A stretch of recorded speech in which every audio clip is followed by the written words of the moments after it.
ఏం చెప్పారు అని అన్నది.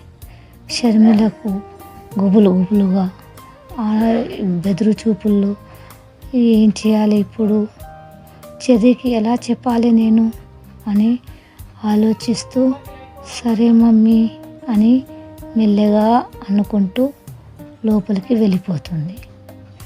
ఆ తర్వాత ఒక చిన్న లెటరు రాసి ఒక బాబుతో షర్మిల పంపిస్తుంది చెర్రీకి. చెర్రీ ఆ లెటరు చూసి చాలా బాధపడతారు. ఏంటి నా నుంచి దూరం వెళ్ళిపోతున్నారా ఏంటి షర్మిల అని అతను ఒక ఉత్తరం రాస్తారు. రాసిన తర్వాత ఇంకా ఏ ఏ ఐడియా రాదు ఇంకా వాళ్ళకు. ఎక్కడ ఉందాము, ఏం చేద్దాము, ఏం ఆలోచన లేక ఇంకా వాళ్ళ చిన్నాన్న వచ్చి తీసుకెళ్తారు. చిన్నాన్న ఇంటికి షర్మిల వెళ్ళిపోతుంది.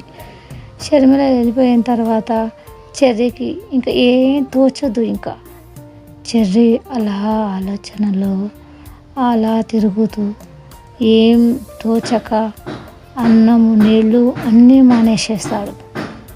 ఏంటి నాకు ఇలా జరిగిపోయింది, నా షర్మిల ఎక్కడికి వెళ్ళింది, ఎందుకు అలా వెళ్ళింది అని చాలా బాధగా పడుతూ 4 రోజుల నుంచి అన్నం మానేశారు. అన్నం మానేస్తే ఒకరోజు కళ్ళు తిరిగి పడిపోతాడు. కళ్ళు తిరిగి పడిపోయిన తర్వాత ఇంకా